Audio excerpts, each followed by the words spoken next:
எங்களுக்கு அதிமுக பொதுச் செயலாளர் எடப்பாடியார் தான், நாங்கள் கட்சியை உடைக்கிறது எங்கள் நோக்கம் இல்லை அப்படின்னு சொல்லி பேசியிருக்காரு. இவர் பெற்ற அத்தனை தோல்விகளுக்கும் காரணம் கூட இருந்த எட்டப்பன்கள் போல தன் சுயநலத்துக்காக வேலை செய்து கூட இருந்த அதிமுக தலைவர்கள் தான். இது பச்சையாவே சொல்லலாம். அந்த கட்டத்தை கடந்து வரும்போது தான் இப்போ நீங்க சொல்லக்கூடிய இந்த குரூப் நின்று இருக்காங்க. அவரை போய் பார்க்காத என்ன பாருன்னு முதலமைச்சரை கூட்டு எங்களை பார்க்க வச்சுப்போம். அதிமுக சிதைப்பதற்கு என்னென்ன வேலை உண்டு அத்தனையும் பண்ணுவோம். நாங்கள் அதிமுக உடைக்க வேண்டும் என்ற எண்ணம் இல்லைன்னா இப்போ இவ்வளோ நாள் செஞ்சதெல்லாம் என்ன? கட்சிக்கு இவர் தான் எங்க பொதுச் செயலாளர்னா பொதுச் செயலாளர் ஒரு கொறடா கொடுக்கும் பொழுது நீங்க இன்னொரு கொறடா லெட்டர் கொண்டு போய் கொடுத்தீங்க. அப்போ உங்களுக்கு என்ன மறதியில இருந்தீங்களா, கோமால இருந்தீங்களா, இல்ல வேற ஏதாவது பண்ணிட்டு இருந்தீங்களா, இல்ல வெளிநாட்டுல இருந்து வந்திருக்கீங்களா, லாங்குவேஜ் தெரியாதா? தோல்விக்கெல்லாம் ஒருத்தர காரணம் சொல்லிட்டு நீங்க எல்லாம் எஸ்கேப் ஆகணும், அதை ஆட்சியை பறிக்கணும், தலைமையை பறிக்கணும்னு பாத்தீங்கன்னா அதெல்லாம் இறைவன் இல்லை. கண்டிப்பா அம்மாவினுடைய ஆன்மா இவர்கள் யாரையுமே மன்னிக்க. ஒரு இப்போ எல்லாரையுமே நீங்கள் காமராஜர் நீங்கள் எடுத்துக்கிறீங்க, எல்லாத்துக்கும் மேலே எம்ஜிஆர் படத்தை நீங்கள் எடுத்தீங்க. அப்போவே அதிமுக இவங்க மேலே கேஸே போட்டுருங்க. சரி, ஏன்னா ஓபிஎஸ் வந்தார், ரெட்டை இலையை முடக்கின காரணத்தினால தான் இன்னைக்கு திமுகவில் போய் உதயசூரியனில் போய் நின்று அவர் ஜெயிச்சிருக்கலாங்க. ஆனால் அவருக்குரிய மரியாதை இல்லைங்க. யார் யார் அதிமுகவை அழிக்க வேண்டும் என்று நினைத்து அவர்கள் தான் அழிந்திருக்கிறார்களே ஒழிய அதிமுக என்றுமே அழியாது. ப்ரெஸ் மீட்டில் எஸ்பி வேலுமணி சொல்கிறாரு, எங்களுக்கு அதிமுக பொதுச் செயலாளர் எடப்பாடியார் தான், நாங்கள் கட்சியை உடைக்கிறது எங்கள் நோக்கம் இல்லை அப்படின்னு சொல்லி பேசியிருக்காரு. நாங்கள் எங்கேயுமே அமைச்சர் பதவி வேணும் நாங்கள் சொல்லவே இல்லை அப்படின்னு சொல்லியிருக்காரு. இது எப்படி மேடம் பார்க்குறீங்க? அதிமுக என்ற கட்சி ஆரம்பிக்கப்பட்டதே ஊழலுக்கு எதிரான கட்சியாக, திராவிட முன்னேற்ற கழகத்தினுடைய அந்த ஊழலுக்கும் அவர்கள் செய்கின்ற தவறுகளுக்கும் எதிரான கட்சியாகத்தான் இது ஆரம்பிக்கப்பட்டது. அப்போது ஆரம்பமே எப்படி இருக்குது? டிஎம்கே வர்சஸ் ஏடிஎம்கே தான் தமிழகத்தினுடைய நிலைமை இது வரைக்குமே. எப்போவுமே நடுவில் வேறு எந்த பிளேயரும் வந்ததில்லை. வேறு யாரும் வந்தாலும் அவர்கள் பெரிய ஒரு இது பண்ண முடிஞ்சது. விஜயகாந்த் வந்தார், ஒரு மாறுதலை உண்டாக்கக்கூடிய சூழ்நிலை வந்தால் கூட ஃபர்ஸ்ட் எலெக்ஷனில் ஒரு சீட்டு தான் ஜெயிச்சார். ஸோ அதுக்கப்புறம் அம்மாவுடைய ஒரு கூட்டணியில் இணைந்து எதிர்கட்சியாக கூட இருக்க முடியாத அளவுக்கு திமுக ஓரங்கட்டி ஆளும் கட்சி கூட்டணியில் இருந்தவர்களே, அதாவது தேமுதிகவே எதிர்கட்சியாக இருந்த வரலாறு படைத்தது தான் அதிமுக. ஏன்னா திமுகவுக்கு மாற்று அதிமுக என்பது அவங்களுக்கு ஒரு பதிவான ஒரு விஷயம். இன்னொன்று, திமுகவை வெறுக்கின்றவர்கள் கூட அதிமுகவை ஆதரிக்கின்ற மனநிலை, பொதுவான நிலையில் இருந்து கூட அதிமுக ஆதரிக்கின்ற மனநிலை வந்ததுக்கு காரணம் என்னன்னா, திமுகவினுடைய பல பிற்போக்குத்தனமான கொள்கைகள், இந்துக்களுக்கு எதிரான கொள்கைகள், சமயங்களுக்கும் எதிரான கொள்கைகள், சாதி சமய வழிபாடு எதாக இருந்தாலும் அவங்க ஒரு சார்பான முடிவை எடுத்த காரணத்தினால எடுத்தாங்க. ஸோ அப்போவும் அதிமுக முடிஞ்சு போச்சுன்னு சொன்னதுக்கு திரும்ப மீண்டும் அம்மையார் ஜெயலலிதா புரட்சி தலைவர்களுடைய பெருமையான அந்த ஒரு கட்டுப்பாட்டின் மூலமாக அதாவது வெறுமனை எழுந்திருக்கல சொல்லுவாங்க பார்த்தீங்களா, வீறு கொண்டு எழுந்துன்ற மாதிரி அந்த கட்சி அசைக்க முடியாத லெவலுக்கு கொண்டு போய் வச்சாங்க. ஈஸியாக மற்றவங்க என்ன வேணால் சொல்லலாம், 10 தோல்வி 11 தோல்விலாம் சொல்லலாம். தோல்வி என்பதே வெற்றி கடிப்படை தானுங்க. ஒன்று எடுத்த உடனே யாரும் பிறந்த உடனே எல்லாம் இது பண்ண போடல. இன்னொன்று, இவர் பெற்ற அத்தனை தோல்விகளுக்கும் காரணம் கூட இருந்த எட்டப்பன்கள் போல தன் சுயநலத்துக்காக வேலை செய்து கூட இருந்த அதிமுக தலைவர்கள் தான். இது பச்சையாவே சொல்லலாம். அந்த கட்டத்தை கடந்து வரும்போது தான் இப்போ நீங்கள் சொல்லக்கூடிய இந்த குரூப் நின்று இருக்காங்க. இவர்கள் தன்னுடைய சுயநலத்துக்காக இவர்கள் சில வேலைகளை செய்துவிட்டு இன்னைக்கு என்ன சொல்றாங்க, சட்ட மாப்பிள அவர் தான், மாப்பிள அவர் தான், ஆனால் சட்டம் எங்களோடதுன்ற மாதிரி இவர் நாங்கள் அதிமுக பொதுச் செயலாளர் எங்களுக்கு அண்ணன் எடப்பாடியார் தான், ஆனால் அவர் பேச்சு நாங்கள் கேட்க மாட்டோம். அவர் நாங்கள் தாவேக்காக்கு ஆதரவு இல்லைன்னு சொன்னால் அவருக்கு எதிராக நாங்கள் வாக்கு போடுவோம், நாங்கள் எல்லாம் பண்ணுவோம், அவருக்கு எதிராக எல்லா வேலைகளும் செஞ்சு முடிப்போம். அவரை போய் பார்க்காத என்ன பாருன்னு முதலமைச்சரை கூட்டு எங்களை பார்க்க வச்சுப்போம். எங்கள் குடும்பத்தினர்லாம் நாங்கள் இன்ட்ரடியூஸ் பண்ணுவோம். அதிமுக சிதைப்பதற்கு என்னென்ன வேலை உண்டு அத்தனையும் பண்ணுவோம். எல்லாம் பண்ணிட்டு நாங்கள் அதிமுகவுக்கு ஒன்றுமே பண்ணமா இல்லை, நாங்கள் அதிமுக உடைக்க வேண்டும் என்ற எண்ணம் இல்லைன்னா இப்போ இவ்வளோ நாள் செஞ்சதெல்லாம் என்ன? இன்னி வரைக்கும் செஞ்சுட்டு இருக்கிறதுக்கு என்ன காரணம்? ஒரு தலைவன்னா ஒரு கட்சினா அது கட்சி கட்டுப்பாடு இருக்கணும். அந்த கட்டுப்பாட்டுக்கு நீங்கள் மதிக்கணும். நீங்கள் மதிக்காம தானே இத்தனை வேலையும் செஞ்சுட்டு இவர்கள் சொல்லுவது எப்படி இருக்குன்னா, ஒரு பிறந்த குழந்தை கூட நம்பாத அளவுக்கான ஒரு விஷயங்களை இப்போ இன்னைக்கு ஏன்னா இவர்கள் பாதிக்கப்பட்டுட்டாங்க. இப்போ அரசனை நம்பி புருஷனை நம்பி போய் அரசனை சொல்லுவாங்களே, அரசனை நம்பி போய் புருஷனை கைவிட்ட கதையா? விஜய் தக்க பதிலடி கொடுக்கல. விஜய் ஒரு சிறந்த அதாவது அரசியல் கத்துக்கிறாரு, புரியுதுங்களா? அவர் அங்கே போனதே தப்புன்றது இந்த நிமிஷம் வரைக்கும் அவரும் ஒத்துக்கல. ஏன்னா இந்த கட்சியை உடைச்சிடலான்னு ஒரு ஈஸியான கால்குலேஷன் போட்டுட்டாரு. ஏன்னா அவருக்கு எல்லாமே ஈஸியாக கிடைச்சிருக்கு. ஏன்னா இவ்வளோ பெரிய வெற்றி பெறுவார்னு யாரும் எதிர்பார்க்கல, முதல் விஷயம். இன்னொன்று, எந்த தொகுதியில் யார் எம்எல்ஏன்னு யாருக்குமே தெரியாதுங்க. இதை விட ஒரு கேவலம் தமிழகத்துக்கு கிடையாது.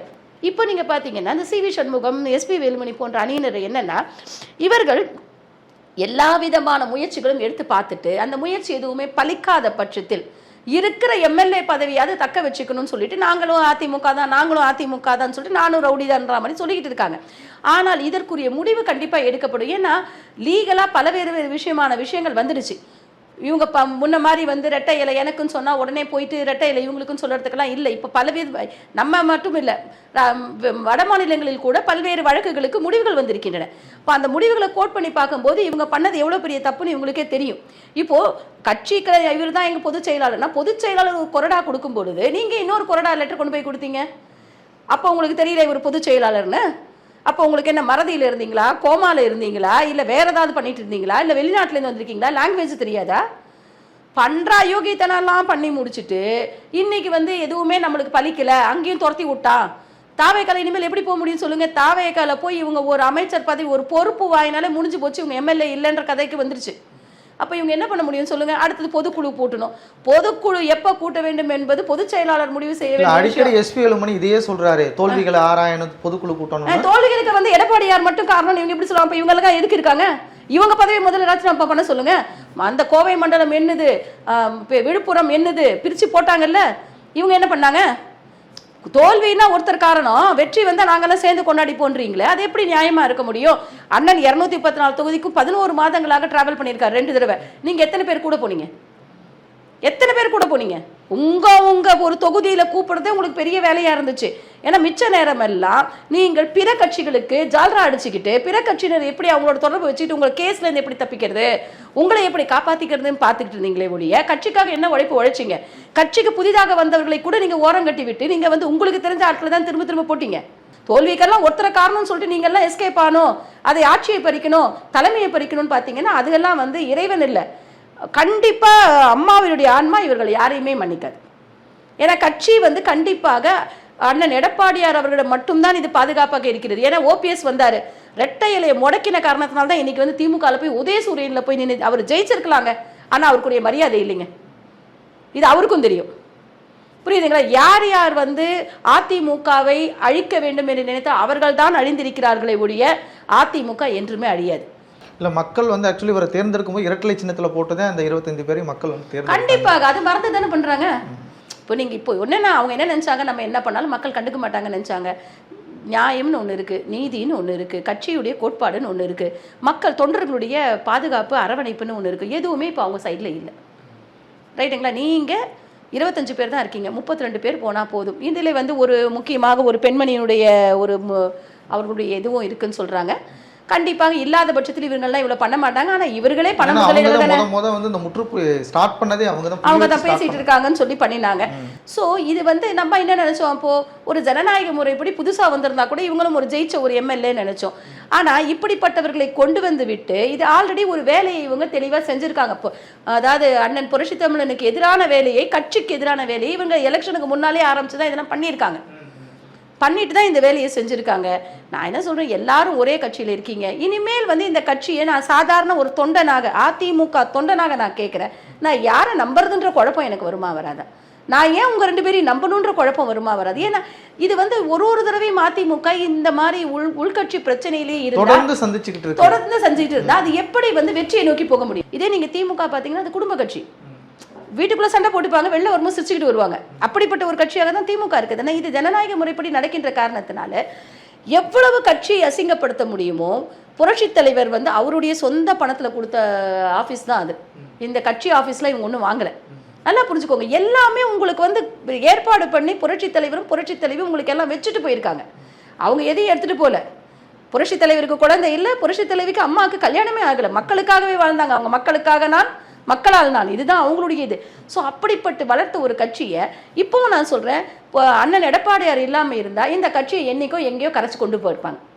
கட்சியை காணாமல் போயிருக்கும். இந்தியாவில் 3வது மிகப்பெரிய கட்சி என்ற அந்தஸ்தை கூட இழந்திருக்கும். இன்னைக்கும் வந்து என்னை பொறுத்தவரை என்னுடைய கணக்கு என்னன்னா, அண்ணன் எடப்பாடியார் வந்து ஏன் வந்து தாவேக்காக்கு உள்ள போய் நம்ம வந்து அந்த அமைச்சரவையில் இடம்பெற வேண்டாம் என்று நினைக்கிறார் என்றால், 3வது பெரிய கட்சியாக இருக்கக்கூடிய ஒரு கட்சி இந்த மாதிரி போச்சுன்னா அதோடைய ஸ்டாண்டர்டு குறையும். நல்லா புரிஞ்சுக்கோங்க, ஒண்ணுமே தப்பு கிடையாது. இதை விட பெரிய காங்கிரஸ் பேரியக்கம்னு சொல்லுவாங்க, இங்க நீ காங்கிரஸ் பேரியக்கம் இல்லை. ஒரு 4 பேர் கூட ஒரு போராட்டம்னா 4 பேர் கூட வரமாட்டேங்கிறாங்க. புரியுதுங்களா? அது காரணம் என்ன? அவங்க கரைஞ்சு அடுத்தவங்களோட கூட்டு வச்சு போய் இன்னைக்கு கூட்டிலேருந்தே காணாமல் போயிட்டாங்க, கரைஞ்சிட்டாங்க. அந்த மாதிரியான ஒரு சூழ்நிலைகள்லாம் வரக்கூடாது என்பதற்காகத்தான் அண்ணன் எடப்பாடியார் ஒரு திடமான முடிவை எடுத்துக்கொண்டிருக்கிறார். நீங்கள் கட்சியில் அது நடந்தது இது நடந்தது என்னென்னமோ பொய்க்களை இவர்கள் வெளியில் சொல்லி கொண்டிருந்தாலும் அது உண்மை இல்லை என்பது அவருடைய மனசாட்சிக்கு தெரியும். ஏன்னா அதிமுக ஒரு துருவம், திமுக ஒரு துருவம், 2 துருவங்களும் இணைந்தால் அங்கே உலகமே அழிஞ்சிடும். சட்டமன்றத்திலேயே அண்ணன் எடப்பாடியார் அவர்கள் பொதுச் செயலாளர் என்ற முறையில் சொல்றாரு, நாங்கள் ஆதரிக்கலன்னு சொல்றாரு. இல்லை, நாங்கள் ஆதரிக்கிறோம்னு சொல்லிட்டு இன்னைக்கு நானும் அதிமுக தான்னா என்ன அர்த்தம்? ஸோ இதிலே இவங்க ஸ்டாண்ட் எல்லாமே தெரிஞ்சு போச்சு. என்னென்னமோ முயற்சி எடுத்து பார்த்தாங்க, எந்த முயற்சியும் பலிக்கலை. இப்போ முடிவடைஞ்சு இப்போ திரும்ப வரணும்னு பார்க்குறாங்க. என்னை கேட்டால் இதை அண்ணன் ஏற்றுக்கொண்டால் கூட தொண்டர்கள் ஏற்றுக்கொள்வார்களா என்பது எனக்கு தெரியல. ஏன்னா தொண்டர்கள் மத்தியில் ஒரு பெரிய வெறுப்பை சம்பாதித்திருக்கிறார்கள், கட்சியை சிதைக்கக்கூடிய வேலையை செய்துட்டார்கள். அந்த மாதிரி இது ஏற்கனவே நம்ம பார்த்துருக்கோம். இப்போ ரீசெண்டாக இது அம்மாவுடைய மறைவுக்கு பின் பார்த்தீங்கன்னா இந்த கட்சி என்னெல்லாம் பண்ண முடியுமோ, எப்படியெல்லாம் அதை சிதைக்க முடியுமோ, சிதைத்தவர்கள்லாம் காணாமல் போயிருக்காங்க. அப்படிப்பட்ட ஒரு சூழ்நிலை இவர்களுக்கு வந்திருக்கிறது என்பதுதான் நம்ம பார்க்கணும். இப்போ இந்த தொடர் தோல்வி அதிமுக சந்திச்சுட்டு வருது, இதை கட்டமைக்கிறதுக்கு அதிமுக என்ன மாதிரி முன்னெச்சரிக்கை நடவடிக்கைகள் எடுக்கணும்? வர்ற நாடாளுமன்ற தேர்தல் கேட்கறதுலாம் சரிதாங்க. என்ன முன்னெச்சரிக்கை நடவடிக்கை எடுக்கிறதுனா, ஒரு இள ரத்தத்தை அதில் பாய்ச்ச வேண்டும், ஒரு நல்ல இளைஞர்களுக்கு முன்னுரிமை கொடுக்க வேண்டும், கட்சியில் சில பொறுப்புகளை மாற்றி அமைக்க வேண்டும் என்றால் ஏற்கனவே இருக்கிற மூத்த அரசியல்வாதிகள் ஒத்துக்கொள்ள மாட்டேங்கிறாங்க. இப்போ வெளியில் போனவங்க யாரும் பாருங்கள், ஓபிஎஸ்ஸை பாருங்கள், செங்கோட்டையனை பாருங்கள், எல்லாரையுமே நீங்கள் பார்த்தீங்கன்னா எல்லாரும் என்ன அவங்க ஏதோ ஒரு பொறுப்பை எதிர்பார்த்து அவங்க எதிர்பார்த்து தான் போகிறாங்க. கேட்டால் சின்னம்மா எனக்கு கொடுக்குறேன்னாங்க, இவருக்கு வந்துட்டாரு, நான் சீனியரு, நான் ஜெயலலிதா அம்மாவுக்கு ரூட்டு போட்டு கொடுத்தேன். சரி, ஜெயலலிதா அம்மாவுக்கு ரூட்டு போட்டு கொடுத்து உனக்கு கொடுக்கணும்னா ஜெயலலிதா அம்மாவுக்கு வண்டி ஓட்டுனவருக்கு என்ன கொடுக்கலாம்? ட்ரைவ் பண்ணார்ல, நீ ரோட்டு போட்டால் அந்த ரூட்டில் அவர் போனார்ல, அப்போ அவருக்கு என்ன கொடுக்கலாம்? ஸோ இவங்களுக்கு என்னன்னா சுயநலத்தின் உச்சகட்டத்தில் இருந்து கட்சியை அளிக்கின்ற வேலைகளை இவங்க பார்த்துட்டு இருக்காங்க. சரி, நீ அவர் வெளியில் போயிட்டாரு, இன்னைக்கு அங்கே போய் எப்படி நிற்கிறாரு? புரியுது? அந்த வேலையை உன் கட்சிக்கு நீங்கள் பலப்படுத்துகிற வேலையை நீ செஞ்சிருந்தா உன் கட்சியும் நல்லா இருந்திருக்கும், உனக்கும் மரியாதையோடு இருந்திருப்பேன். நீ எல்லாத்தையும் எழுந்துட்டு நீங்கள் நான் இன்னும் இருக்குங்க பாருங்க, இவங்க இந்த கட்சியை விட்டு வெளியில் போனவங்க எல்லாம் எப்படி நிற்கிறாங்கன்னு பார்த்தோம். டானுக்கு கை கொடுக்குற மாதிரி ஒருத்தரும் போய் கை கொடுத்துட்டு இருக்கிறாங்க. திமுகவில் போய் குனிஞ்சு நின்றுட்டு இருக்கிறாரு ஓபிஎஸ். ஏற்கனவே அப்படி தான் இருப்பார்னு வைங்க. கட்சியை அவமானப்படுத்திய காரணத்துக்காக இன்று அவர்கள் அங்கே கண்டிப்பாக அவருக்குரிய மரியாதை அங்கே கிடைக்காதுங்க. நான் சொல்கிறேன், என்ன இருந்தாலும் கிடைக்காது. ஜெயிச்சிருக்கலாம், திமுகவினுடைய வாக்குகள்னால் ஜெயிச்சிருக்கலாமே ஒழிய அவருக்கு கிடைக்காது. அவர் இன்னைக்கு கூணி தாங்க இருக்காரு. மற்ற அந்த ஒரு பொன்முடி பேசுகின்ற பேச்சை இவரால் பேச முடியுமா சொல்லுங்க? ஆராசா பேசுகின்றது இவர் பேச முடியுமா? அந்த உரிமை அவருக்கு அங்கே இருக்குமா? புரியுதுங்களா? நீ உங்கள் கட்சியை அழிக்கணும்னு நினச்ச யாராக இருந்தாலும் சரி, அது எல்லாருமே காணாமல் போயிட்டாங்க. இதுதான் இவர்களை மாறி ஆட்கள் முதல்ல நம்ம கட்சி நல்லா இருக்கணுன்ற ஒரு சிந்தனைக்கு இவங்க வந்தால் போதும்.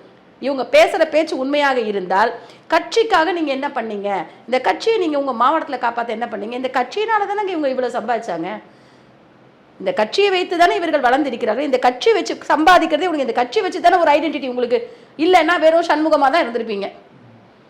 இன்னைக்கு சிவி சண்முகம் என்றால் எல்லாருக்கும் தெரியுதுன்னா அது காரணம் அதிமுக, ரைட்டுங்களா? அப்போது நீ எஸ்பி வேலுமணி ரீசெண்டாக தான் 2000க்கு அப்புறம் தான் ஜாயின் பண்ணார். உங்களுக்கு இந்த இவ்வளோ ஒரு வரவேற்பு இதில் இருந்து உங்களுக்கு அங்கீகாரம் கிடைத்திருக்கலன்னு அம்மா கொடுத்தது, கட்சி கொடுத்தது உங்களுக்கு. அப்போது நீங்கள் எப்படி அந்த கட்சியை அளிக்கின்ற வேலைகளை பார்க்கின்றவர்கள்லாம் அமைதியானாலே கட்சி வளரும். ஏன்னா நீங்கள் கட்சியை நீங்கள் தான் வளர விடலை. மக்களுக்கு அப்போ என்ன ஆகிடுதுன்னா, இப்போ இவங்களுக்குள்ளேயே ஒரு சண்டை போட்டுட்டு இருக்காங்க, இவங்கள்ட்ட போய் இதை கொடுத்தா நம்ம எப்படிப்பா வாழ முடியுன்ற ஒரு கொஸ்டின் வந்திருக்கு. அடுத்தது இது இருக்குது, லோக்கல் பாடி எலெக்ஷன்ஸ் இருக்குது. அதுக்குள்ளேயாவது இதையெல்லாம் செட்டில் பண்ணிவிட்டு ஒரு ஸ்ட்ராங்காக. ஸோ இங்கே 47 எம்எல்ஏக்கள் இருக்கிறோம். இது பாரம்பரியமான கட்சி. இறங்கி அடிங்க ஆளுங்கட்சியை. உங்களுக்கு ஏன் அந்த மனசாட்சி வரல? நீ கிடைக்கலையா உடனே அவங்கள்ட்ட போய் சேர்ந்துடணும், காலில் விழுந்து போய் சேர்ந்துடணும். இது என்ன ஒரு கேவலமான அரசு? இது அரசியலே கிடையாதுங்க, இது பிச்சை.